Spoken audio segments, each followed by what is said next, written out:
Sa pagpapatuloy po ng usapin sa mga aksyon at programa ng mga lokal na pamahalaan, alamin po natin ang mga hakbang na ginagawa ng Department of Migrant Workers para labanan po ang kahirapan na kinakaharap ng ating mga kababayan na nakikipagsapalaran po sa ibang bansa. Dito pa rin sa National Anti-Poverty Commission Aksyon Laban sa Kahirapan.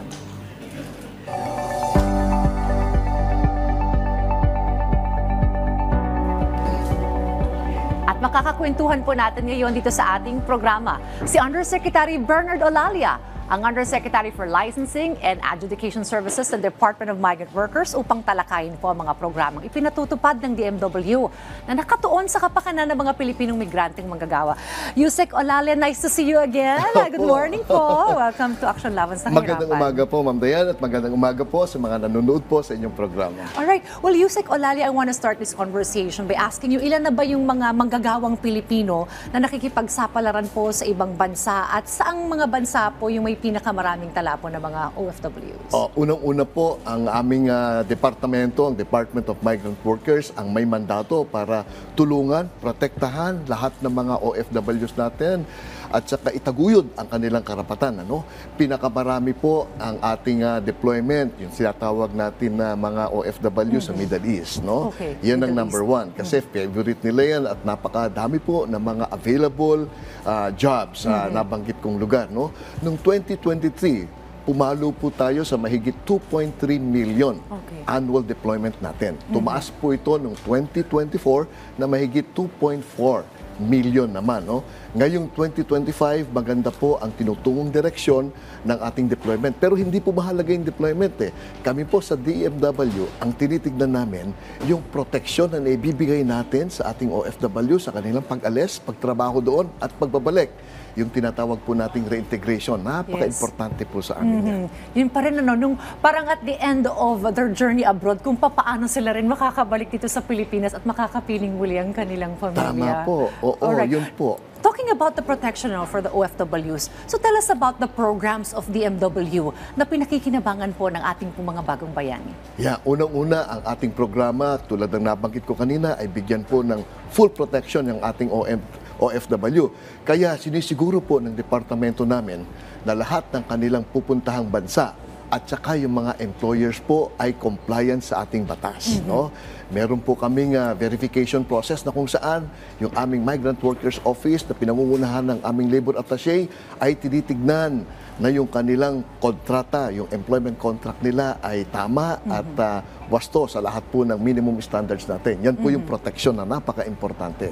Pangalawa, ang isa pong programa namin na very important din, of course, ay yung tinatawag namin Action Fund. Yung agarang kalinga at saklolo para sa aming mga OFWs. Ito yung binibigyan natin ng lahat ng klase ng financial assistance, legal assistance, medical assistance, at repatriation assistance. Lahat ng mga OFWs natin. Ang ating government ay nagbigay ng 1.4 billion na budget natin na ginagamit natin at ginuguhol natin para sa ating OFWs. Pangalawang napaka-importante po, yung pong reintegration program na kung tawagin. Ito po ay isang full cycle reintegration na nagsisimula pa lamang bago umalis ang ating OFW. Tinuturuan natin sila ng tinatawag na financial literacy at lahat po ng mga kapik-kapikinabang na programa ay kasama po natin yung mga iba't ibang government. Maliban po doon, meron po tayong programa para sa anti-illegal recruitment at trafficking in persons kasi talabak po ngayon yung laganap na IR, illegal recruitment at trafficking at pinaka-importante po na maiwasan lahat ng mga nagnanais magtrabaho at papunta ng abroad. Now, I want to touch again on reintegration. Kapag naisipan po ng ating kababayan na bumalik na dito sa Pilipinas, how can DMW help? And actually, yung mga katuwang nyo rin pong mga ahensya para mabigyan sila ng muling kanilang kabuhayan, siguro source of livelihood, para makapagsimula pong muli dito sa ating bansa. Yung pong reintegration natin ay full cycle tulad ng nabanggit ko kanina na nag-uumpisa pa lang bago pa lang sila umalis. At katuwang po natin yung iba't ibang ahensya. Tama po kayo doon. It's a whole of government approach. Halimbawa, sa isang OFW natin na umalis bilang isang domestic worker, ayaw na natin siyang umalis na ganun din. So, ang unang programa dyan, upskilling. Kailangan itaas natin yung antas ng kanyang kakayahan at yung kanyang competence para na sa ganun, halimbawa, caregiver na siya, hindi na siya domestic worker.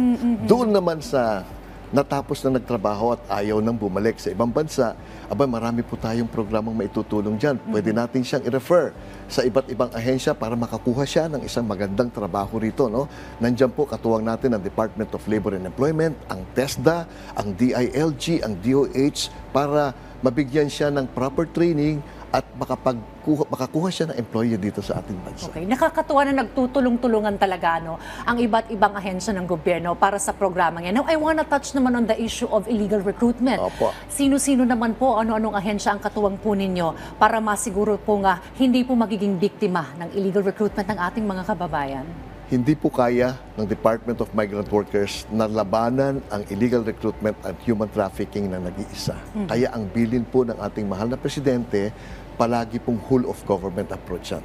Kasama po natin sa laban na ito, halimbawa ang DOJ, ang Department of Justice. Kasama rin po natin ang DFA, ang Department of Foreign Affairs. Maski po ang DILG ay kasama natin. Ang mga NBI at mga police authorities, iba't ibang bansa ay kasama po natin. Meron nga po kaming sinusugpo ngayon na napakalaking sindikato, no? Pero bagamat maraming challenges, halimbawa yung mga umaalis nating OFWs na nagpupunta sa, babanggitin ko na yung Laos, Cambodia at Myanmar. Okay. Kasi marami pong nagiging biktima dyan. Ano? Nako, mayat-maya ay tayo'y nagre-repatriation dahil sa sila po ay inaabuso, meron pong tinatawag na contractual violations, pinahihirapan at salit-samong problema po ang hinaharap nila. No? Pero maliban po doon, yung preventive approach ay importante rin. No? So dito po sa ating preventive approach, yung information dissemination, napakalawak po ng ating ginagawa. May mga convergence programs tayo sa LGUs at sa iba't ibang mga ahensya. At meron kaming tinatawag na surveillance. Okay. No? Etong surveillance namin, it's both physical and online. Yung online po ang importante sa ngayon dahil karamihan ng illegal recruitment at trafficking activities ay nangyayari sa platform na digital. Yeah. So kinakailangan, nandoon din po kami. So nagte-take down kami ng mga nakikita namin na FB post, TikTok post na nagsasabi ng may trabaho sa ganitong bansa. Pero upon verification, makikita mo wala naman trabaho po. So yan, mahigit 80,000 na yung na-take down namin mula sa mga illegal na post ng FB or TikTok na kung saan itong mga illegal recruiters ay napakadami. So we see the preventive approach na napakahalaga rin po. Siguro I would like to take this opportunity also, Yusek Olalia, sa mga manonood nating OFW, if ever they are experiencing problems now and they want to connect with DMW, ano po yung mga means na pwede po nilang tahakin or gawin para po makipag-ugnayan po sa DMW and the other agencies na katuwang ninyo? Tama po kayo kasi yung tinatawag naming social dialogue at continuous consultation sa lahat ng stakeholders ay napaka-importante. Meron kaming mga aktibong land-based programs at stakeholders at saka sea-based, no? Kung nais pong makipag-ugnayan ng iba't ibang mga ahensya at mga tao po sa amin, nandyan po lang kami sa aming una-una, sa aming main office, central office, dito po sa Mandaluyong, at meron din kaming 16 regional offices nationwide, no? At hindi lang po domestic offices meron kami. Meron din kaming tinatawag na overseas offices. Yung aming migrant workers offices sa iba't ibang lugar na kung saan marami pong OFWs. Kami po ay willing na makiharap at makipag-usap sa lahat po ng nangangailangan, lalong-lalo na sa nais tumulong po sa ating mga OFWs. Okay. Papanghuli na lamang po ang mensahe po ninyo sa ating pong mga itinuturing na mga bagong bayani. And also lastly, gaano kahalaga po yung convergence to implement all these programs para sa kapakanan po ng mga OFWs? Go ahead, sir. Sa ngalan po ng ating mahal na Presidente at sa aming pong Secretary ng Department of Migrant Workers, si Secretary Hans, kami po sa DMW ay nananawagan, lalong-lalo na sa mga nagnanais magtrabaho sa abroad, na iwasan po na maging biktima ng illegal recruitment at human trafficking. Napakahalaga ng buhay, lahat po ng resources. Alam namin ang pinanggagalingan ng isang OFW na gumagastos, nagsasangla, pero nagiging biktima kapag po hindi tama yung direksyon na tinutungo. Yung whole of government approach na binabanggit natin, katuwang po natin ang lahat ng ahensya na tumutulong po ayon po sa utos at direksyon ng ating mahal na Pangulo. Well, maraming salamat po ha sa magbahagi po ng mga programa ng DMW, Yusek Bernard Olalia.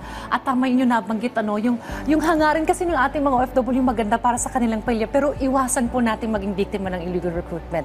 Dahil mahirap makipagsabalan abroad, and good thing, our government agency sa pangunguna rin ng DMW ay nariyan para kayo po ay gabayan. Thank you again, Yusek. At sa ating pong mga manonood, patuloy po nating suportahan ang kanilang programa at samahan niyo po kami. Yusek Olalia, samahan niyo po ako at sabay-sabay tayong umaksyon laban sa kahirapan.